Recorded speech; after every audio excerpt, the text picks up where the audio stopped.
actually guys, they really wanted us, every one of us applicants na ma-approve yung visa natin. Any type of visa. But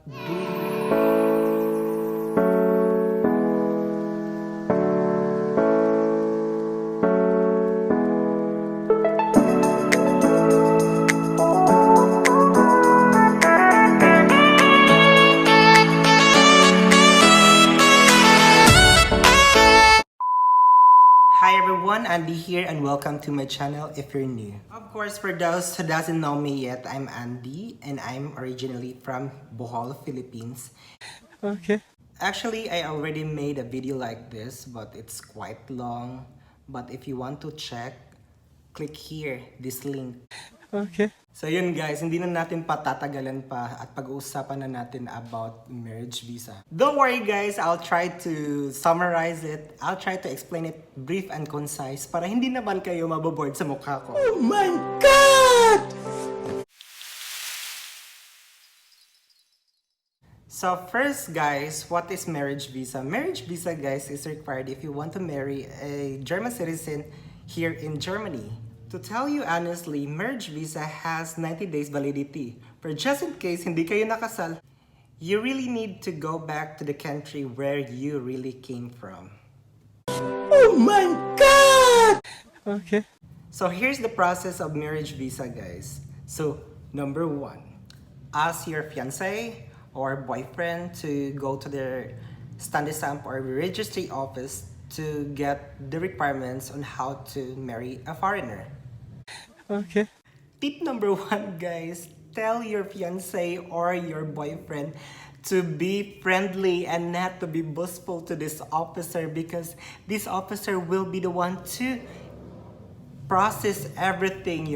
Okay. Remember guys, Standesamt will be the one to decide if they're going to accept your papers or not the German embassy in Manila. So it's good na mas maaga pa lang may good relationship na yung boyfriend mo at yung officer in charge sa Standesamt na magpa-process sa mga documents nyo kasi it's really important guys. Okay. Step number 2. So for now, I'm sure you already have the requirements. So gather all the requirements for marriage visa guys as soon as possible.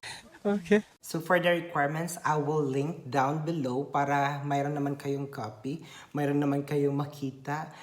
Okay. So of course for the requirements guys, andun yung Senomar, certificate of no marriage, your birth certificate, marriage certificate ng parents nyo, and ito din, just in case ilan kayong magkakapatid, birth certificate nila, yung Form 137 at iba pa. Don't worry, I'll give you link to click para makita nyo ang the entire requirements ng marriage visa para mas madali para sa inyo. Okay. I would suggest that everything before you send the documents to your fiancé here in Germany, make sure that kompleto na talaga siya guys. Okay. Make sure na walang kulang guys. So like me before kasi we found out that my mother is late registered. So aside from late registered guys, my mother's name in my birth certificate is Leonarda. And pangalan niya talaga, totoong pangalan niya is Servandas. Oh my God!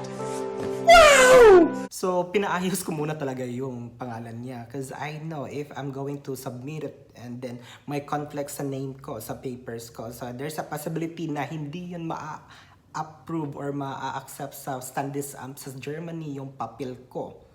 Okay. So, I went to our LCR, the local register office in our municipality, and I went to NSO. NSO pa ba ngayon? I don't know, NSO pa ba ngayon? I also consulted for a lawyer, guys, for my mother's name para hindi talaga siya magka-conflict sa mga papers. Okay. During nagkukuha ka ng mga requirements, so I know it's a little bit expensive, but it's too useful. Remember, you will send a document, original documents to Standesamt Germany. And then if you don't have copy, so nga. Okay. kuha ka ulit. So, I would suggest parang isang ano na lang biyahe. So, kuha ka 2 copies each, and then this copy, please, I would suggest i-photocopy mo yung clear para may copy ka ulit. Kasi iba yung documents na isi-send mo sa Standesamt Germany at iba rin yung documents na isa-submit mo during your actual interview sa German Embassy Manila. Okay? Okay. So in my part, it takes 6 months to complete everything. Okay. And without further ado, number 3. If you're already 100% sure na kumpleto mo talaga lahat na requirements that you needed, so ipadala mo na yun lahat ni fiance dito sa Germany. Okay. And your fiance will submit the entire documents or requirements in Standesamt. And the Standesamt will check your documents thoroughly. Okay. You really want to sure if ikaw ba talaga si Chucho na magpapakasal ni Chucho. Okay. If the Standesamt will say that your documents are already complete, your fiance will pay something for the background check or for the CI thing. So for the CI, guys, it depends for your location because sa akin is I'm from Bohol. So Bohol is quite far from Makati, Manila.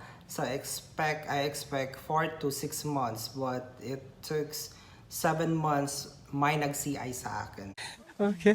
Tip ko lang guys, kasi sa akin, pumunta sila sa bahay, pumunta sila sa barangay, pumunta sila sa local register office at sa elementary school kung saan ako nag-school before. So tip ko lang guys, before the CI will be conducted, please contact this person, right? For example, the local register. Tell them that a background checking will be conducted soon. Okay. Step 4. Guys, alam nyo na naman na waiting time for the CI is 4 to 6 months. Depending to the location, okay? The more malayo, the more expect na matagal yung CI. So, while waiting for that CI, guys, so I would suggest na mag-aaral kayo ng A1. Okay. So during the A1 course, and just enjoy it. Don't pressure yourself because A1 is just basic. So basic talaga siya, pero requirements sa German Embassy Manila. So make sure na ipapasa mo talaga yung German course. Okay. So let's proceed to number 5. Set an appointment for marriage visa in German Embassy Manila. Guys, I will tell you in advance, I don't know if not changed na ba, pero sa time ko is pahirapan yung pag-set ng appointment. So, set or book your appointment in German Embassy Manila online as soon as possible because pahirapan talaga siya guys kasi ang daming nag-a-apply ng German marriage visa sa German Embassy. Okay. So, step number 6.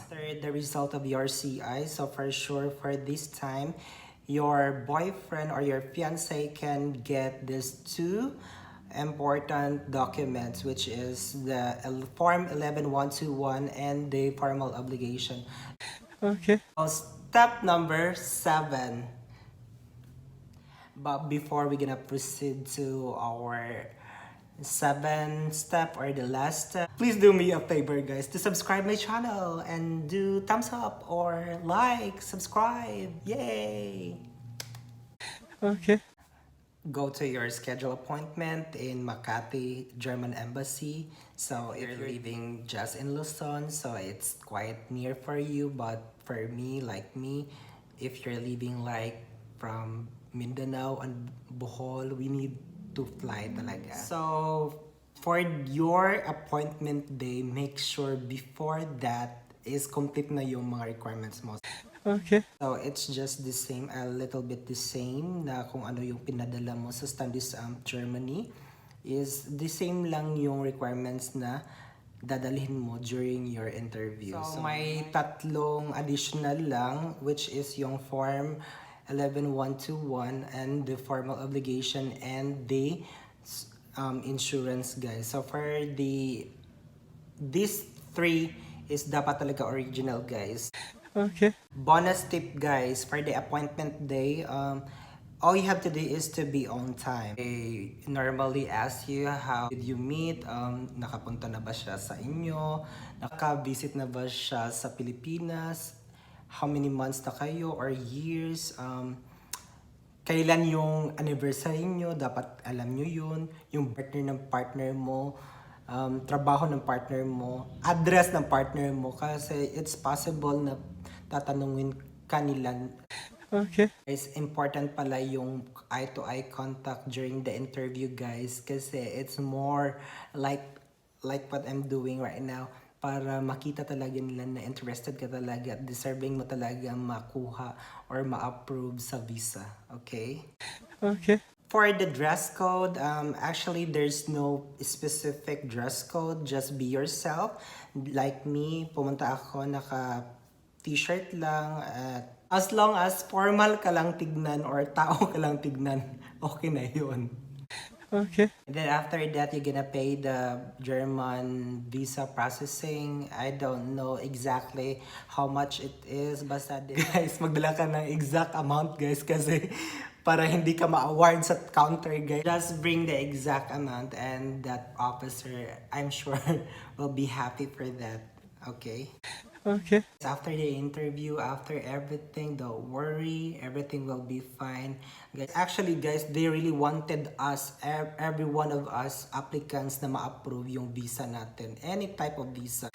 Okay. I watched already so many videos, I read a lot, I consulted a lot sa mga friends ko na paano nila na approve yung visa nila. So, this is what they did. So, I wish you all the best and I hope to see you here in Deutschland. Tschüss! Okay.